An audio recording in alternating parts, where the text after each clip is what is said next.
Today we're making delicious salted peanut cookies. We're going to start with our dry ingredients. We need to sift our flour, baking soda, baking powder, and salt. And then we're going to go ahead and combine that with rolled oats and cornflakes. Then grab yourself a bigger bowl like I did to make sure that you can mix everything together. Next, we're going to move on to the wet ingredients. We're going to start with beating eggs, then we're going to add in brown sugar, and we're going to mix those together really well. Once that's combined, we're going to mix in melted butter, and once all that is mixed together until it's really fluffy, we're going to add in the chopped salted peanuts and fold those together. Make sure you stick around till the end of the video. That's where I'll have the full recipe.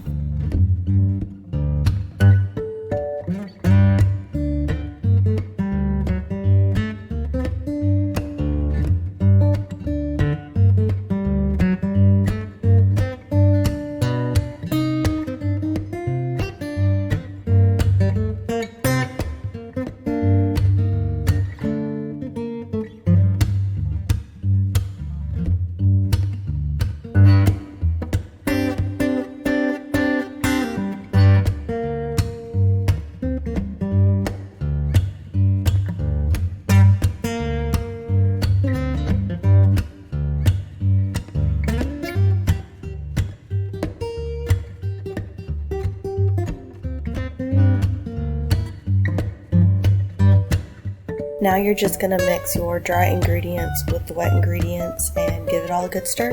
To bake the cookies, you're just going to use a cookie scoop. Mine's a 1.5 tablespoon cookie scoop, and you're going to drop them on your cookie sheet and bake at 400 degrees for 8 to 10 minutes. And they come out beautifully brown. And I gotta say, this is like the all-around crowd-pleasing perfect cookie. Man, it has everything. It's got salty from the peanuts, it's got sweet from the sugar, and it's got a little bit of crunch from the cornflakes and the oatmeal, but the cookie itself is still like really light and chewy. It's a great cookie. You should definitely try it if you enjoy salty and sweet. If you enjoyed the video, make sure to give it a thumbs up. Subscribe to my channel to see more. Make sure you hit that notification bell so you're aware when I put out new videos. And I want to take a moment to wish all of my watchers, subscribers, everyone who comments and likes my videos, thank you so much for an amazing year, and I hope you have a very Merry Christmas and a Happy Holidays. I'll see you guys back here next time on Vintage Cookery.